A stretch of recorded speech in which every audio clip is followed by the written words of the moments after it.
Página 575. Libro de texto internacional de diabetes mellitus, de Fronzo, Ferrandini, Zimmet, Alberti, 2015. Sección 8. Manejo de la diabetes, dieta, ejercicio y fármacos. Capítulo 40. Manejo dietético de la diabetes mellitus en Europa y América del Norte. Jimmy Mann y Alexandra Chisholm. Departamento de Nutrición Humana, Universidad de Otago, Dunedin, Nueva Zelanda. Centro de Investigación sobre la Obesidad, Universidad de Otago, Dunedin, Nueva Zelanda. Puntos clave. 1. El control dietético es la piedra angular del tratamiento de los pacientes con diabetes tipo 1 y tipo 2, DM1, DM2. Los beneficios se derivan principalmente de alimentos naturales más que de suplementos o alimentos funcionales. 2. Para lograr el cumplimiento de los consejos dietéticos, se deben negociar objetivos específicos individualmente con el paciente. Siempre que sea posible, dichos consejos deben ser brindados por un consejero específicamente capacitado en el manejo nutricional de la diabetes y las comorbilidades asociadas. 3. Para los pacientes con DM1 que no tienen sobrepeso, se puede esperar que basar la dosis de insulina de acción rápida en el contenido de carbohidratos de las comidas y refrigerios, recuento de carbohidratos, así como en los niveles de glucosa preprandial, mejore el control glucémico general. 4. Para aquellos con DM2 que tienen sobrepeso, controlar la ingesta de energía para lograr una reducción de peso probablemente mejore el control glucémico hasta el punto de obviar o retrasar la necesidad de agentes orales o insulina. Si ya está en tratamiento farmacológico, se puede esperar que el tratamiento dietético intensificado produzca una mejora adicional en el control glucémico y, a menudo, una reducción de la dosis. Los factores de riesgo cardiovascular también mejoran. 5. Todas las personas con diabetes deben intentar alcanzar una ingesta de ácidos grasos saturados y transinsaturados muy por debajo del 10% de energía total y de sal dietética por debajo de 6 g diarios para reducir el riesgo cardiovascular. 6. Son aceptables una amplia gama de ingestas de carbohidratos, 45-60% de la energía total, ácidos grasos monoinsaturados CIS, 10-20% ED, y proteínas, 10-20% ED, y dependerán de las preferencias personales y del grado de ingesta y naturaleza del trastorno metabólico y grado de adiposidad. Sin embargo, los carbohidratos deben derivarse principalmente de una variedad de verduras, frutas, legumbres y cereales integrales que son ricos en fibra dietética y tienen un índice glucémico bajo. 7. Los ácidos grasos poliinsaturados pueden aumentarse desde los bajos niveles actuales hasta un máximo del 10% de ET y deben derivarse de fuentes de ácidos grasos N3 y N6. 8. La amplia gama de ingestas aceptables permite la compatibilidad con los diferentes patrones dietéticos de Europa y América del Norte. 40.1 Introducción y aporte energético total. La modificación de la dieta es la base del tratamiento de la diabetes tipo 2, DM2. A pesar de la naturaleza generalmente progresiva de la enfermedad, muchos pacientes recién diagnosticados con DM2 que siguen los consejos dietéticos mostrarán una mejora en el control glucémico hasta el punto de obviar o retrasar la necesidad de agentes orales e insulina. Para aquellos que requieren terapia farmacológica, se puede esperar que la atención al asesoramiento dietético mejore aún más el control glucémico. 1. En la diabetes tipo 1, DM1, el asesoramiento dietético tiene como objetivo minimizar la glucemia postprandial excesiva y las fluctuaciones en los niveles de glucosa en sangre. Evitar la hipoglucemia es un objetivo particularmente importante. En todas las personas con diabetes, la terapia nutricional también está diseñada para reducir el riesgo de complicaciones a largo plazo, mejorando el control glucémico y reduciendo otros factores de riesgo, en particular, dislipidemia y niveles elevados de presión arterial, de enfermedad vascular. La dislipidemia es una concentración elevada de colesterol y o triglicéridos o una concentración baja de colesterol de lipoproteínas de alta densidad, HDL.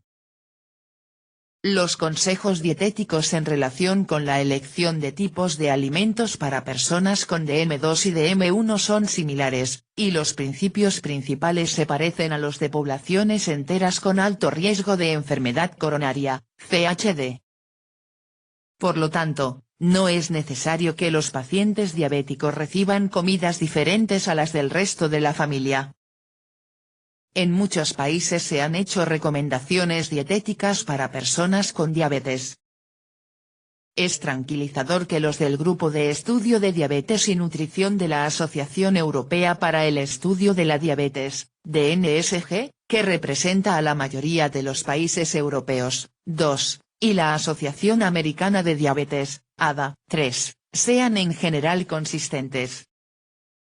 Estas dos organizaciones estuvieron entre las primeras en publicar directrices basadas en evidencia para el manejo nutricional de las personas con diabetes. Cualquier punto de diferencia entre los dos conjuntos de recomendaciones se indica en el texto siguiente. La tabla 40.1 resume los principios básicos de las recomendaciones dietéticas para diabéticos. Ingesta total de energía. La mayoría de las personas con DM2 tienen sobrepeso y generalmente tienen otras características del síndrome metabólico, niveles elevados de insulina, niveles elevados de triglicéridos y niveles bajos de lipoproteínas de alta densidad, HDL, hipertensión, niveles altos de ácido úrico y niveles elevados de activador del plasminógeno inhibidor 1, además de la hiperglucemia.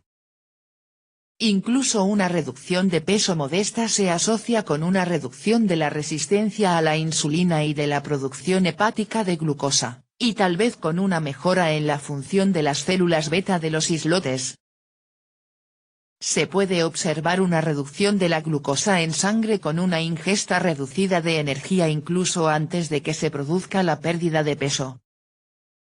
Además de la mejora resultante en el control glucémico general, medido por BA1C, hemoglobina glicada, muchas de las otras anomalías asociadas con el síndrome metabólico, en particular la dislipidemia y la presión arterial elevada, también mejoran con la pérdida de peso.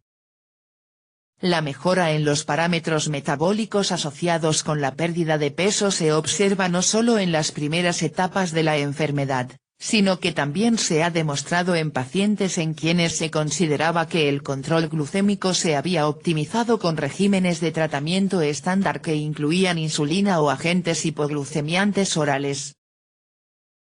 Generalmente se acepta que la energía total, TE, debe reducirse para que el INC se acerque al rango deseable, 20-25 kg m2. Algunas poblaciones asiáticas que están bien representadas en Europa y América del Norte tienen una proporción relativamente alta de grasa visceral y adiposidad central y un riesgo aún mayor de enfermedad cardiovascular que las poblaciones europeas con diabetes. Para ellos, un INC ligeramente más bajo se considera generalmente óptimo. Sin embargo, a pesar de los consejos y el apoyo, muchas personas con DM2 no pueden lograr este objetivo. Por lo tanto, es importante establecer objetivos realistas para la reducción de peso y establecer objetivos a medio y largo plazo. Una pérdida de peso sostenida de 1 a 2 kg por mes con el objetivo de lograr una pérdida de peso a largo plazo de 5 a 7% del peso inicial es un objetivo razonable para la mayoría de los pacientes. Por lo general, esto puede lograrse mediante una reducción de aproximadamente 500 cal por debajo de lo necesario para mantener el peso. La pérdida de peso puede conducir a mayores mejoras en los factores de riesgo cardíaco en personas con una circunferencia de cintura alta, pero se debe recomendar a todos los pacientes con adiposidad excesiva, independientemente de su distribución, que pierdan peso. Generalmente se considera que la actividad física regular mejora la pérdida de peso y es particularmente importante para el mantenimiento del peso cuando se han alcanzado los objetivos. Las técnicas de modificación de conducta alimentaria son un componente importante de los programas de pérdida de peso. TV escribe: nadie gana peso de un día para otro, es un proceso lento. Y así como subió de peso, así puede irlo bajando, para permitir que el cuerpo se vaya ajustando. Se ha promovido una amplia gama de dietas con diferentes composiciones de macronutrientes, por ejemplo, bajas en carbohidratos, altas en proteínas, altas en carbohidratos y altas en fibra, altas en grasas, y patrones dietéticos, por ejemplo, mediterránea, como las opciones más apropiadas para lograr la pérdida de peso en las personas con diabetes. La distribución adecuada de macronutrientes se considera en las secciones siguientes. Sin embargo, cabe señalar que no hay pruebas de ensayos clínicos de que, a medio y largo plazo, cualquier enfoque dietético tenga ventajas sobre los demás con respecto a la pérdida de peso o los resultados clínicos. 4,5. Es particularmente digno de mención que las dietas muy bajas en carbohidratos pueden estar asociadas con aumentos del colesterol LDL y generalmente implican la eliminación de alimentos que son fuentes importantes de fibra y micronutrientes esenciales. 5. LDL significa lipoproteínas de baja densidad en inglés. En ocasiones se le llama colesterol malo porque un nivel alto de LDL lleva a una acumulación de colesterol en las arterias. No se recomiendan ingestas de carbohidratos inferiores a aproximadamente 130 g de 1. El enfoque más apropiado para lograr la reducción de peso depende de los requisitos de cada paciente. Para algunos puede ser suficiente recomendar la restricción de alimentos ricos en energía y brindar asesoramiento con respecto a los tipos de alimentos apropiados, así como brindar algunas orientaciones generales sobre el aumento de la actividad física. Para quienes no pueden perder peso, puede resultar útil un enfoque más prescriptivo basado en el recuento de calorías y la prescripción de ejercicio, especialmente cuando este enfoque se utiliza junto con técnicas de modificación del comportamiento. El papel de los sustitutos de comidas envasados líquidos o sólidos destinados a utilizarse en lugar de una o dos comidas habituales al día puede facilitar una reducción sustancial de energía. Sin embargo, aún no se ha establecido su lugar, así como el papel de las dietas muy bajas en calorías, VLCD, que proporcionan 800 calorías o menos al día en el tratamiento de la obesidad en la diabetes. No hay duda de que pueden asociarse con una pérdida de peso rápida y sustancial con una mejora impresionante en el control glucémico. Los beneficios a largo plazo son menos claros ya que la recuperación o rebote de peso ocurre con frecuencia cuando se reintroducen las comidas normales. Existe cierta evidencia de que a pesar de una mayor pérdida de peso inicial, cuando se utilizan VLCD para inducir la pérdida de peso, un programa convencional se asocia con una mayor reducción sostenida del peso y una mejora en varias medidas clínicas y metabólicas. Cuando se utilizan VLCD, como en el tratamiento de la obesidad grave, se debe realizar bajo la supervisión de médicos y dietistas o nutricionistas experimentados, ya que pueden ser necesarias modificaciones importantes en la terapia hipoglucemiante y se deben tomar precauciones para garantizar una ingesta adecuada de nutrientes esenciales. El apoyo dietético a largo plazo, incluidas técnicas de modificación del comportamiento, es esencial. 6. El uso de medicamentos existentes para bajar de peso tiene poco o ningún lugar en el tratamiento del sobrepeso y la obesidad en la diabetes. Los pacientes adecuadamente seleccionados suelen tener reducciones impresionantes en el peso corporal y mejoras espectaculares en el control de la glucemia y algunos factores de riesgo cardiovascular después de la cirugía bariátrica. Para las personas con DM2 que no tienen sobrepeso, y para la mayoría de las personas con DM1, las ingestas energéticas autoseleccionadas son apropiadas. Es importante garantizar que el aporte energético sea suficiente para lograr el crecimiento y desarrollo en la infancia y la adolescencia. La prescripción de insulina por encima de las necesidades puede provocar aumento de peso.